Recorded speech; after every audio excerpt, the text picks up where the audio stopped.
لو جربتي تعملي ممبار وفشل معاكي، شوفي الطريقه دي هتنجح معاكي. السلام عليكم، ازيكم عاملين ايه؟ النهارده ان شاء الله هنعمل وصفات العيد. هنعمل ممبار حلو قوي، كل سنه وانتم طيبين. هنعمل احلى ممبار جميل. يلا نشوف هنعمل ايه. هنبدا نعمل الصلصه بتاعته. هنجيب حله ونحطها على النار ونحط زيت، وهنكون مقطعين او بشرين بصلايه كبيره او بصلتين وسط، عشان البصل بيديه طعم مسكر وكويس، فبنزود البصل شويه زي المحشي. سخنا الزيت وحطينا فيه البصل وهنديه تقليبتين، وهنكون محضرين الطماطم ده عصرينها في الخلاط، ضفناها للبصل اللي شوحناه ما حمرناهوش، وهنسبك الصلصه بتاعته ونقلب الصلصه من وقت للتاني. هنغطي الحله، الصلصه هي تتسبكت معانا، وهنجي هنغسل الرز كويس، وهنكون مقطعين خضره مشكله وهنضيفها للرز. وبعد كده هنضيف البهارات بتاعتنا: فلفل اسود، كمون، نعناع، ملح، 7 بهارات، قرفه ناعمه.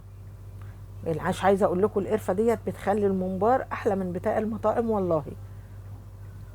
جربوه كده بنفس الطريقه وهيعجبكم قوي، مش هتعملوا غير الطريقه دي باذن الله. وهنقلب طبعا المكونات مع بعض كويس زي ما بنعمل المحشي،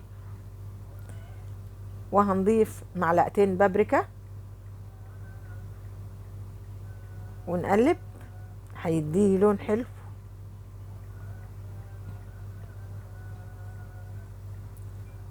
قلبنا الخلطه، كنا مجهزين الممبار طبعا غاسلينه كويس ابيض زي الفل اهوت زي ما انتم شايفين، وغسلناه بالملح والدقيق والخل عشان ما يبقاش فيه اي زفاره خالص. وهنبدا نحشي، وانا مقطعه الصوابع وسط مش طويله قوي. وهنحشي ونوزع الرز في صابع الممبار كده بالراحه، وما نملهوش قوي رز علشان ما يبقاش مكتوم معانا، ويبقى الرز من جوه مفلفل وحلو. وهنمسح الممبار من بره كويس بعد ما احشيه من اي رز عليه من بره، علشان اما نيجي نحطه في الحله ما يعملش معانا نشا ويتخن الشوربه بتاعتنا. ونحشي بنفس الطريقه، احط الصبعين في صبع الممبار كده واحشي بالايد التانية، واوزع برضو الرز اهوت، وما اخصبهوش برضو مليان قوي، لازم يبقى مهوي من الرز اهوت.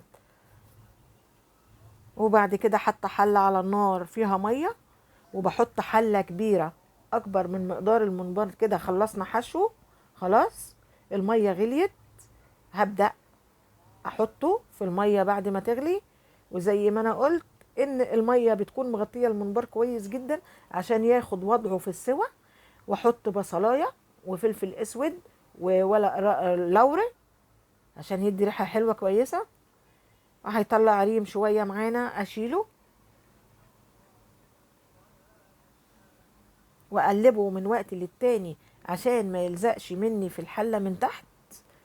وبعد ما يغلي النار تبقى وسط، ما تبقاش عاليه قوي ولا واطيه قوي. استوى معانا الممبار بالشكل اللي انتوا شايفينه ده، ونشلناه من الشوربه جميل وشكله حلو. بعد كده طاسه على النار فيها شويه زيت، والممبار بيتعمل بزيت ولا بسمنه ولا بزبده.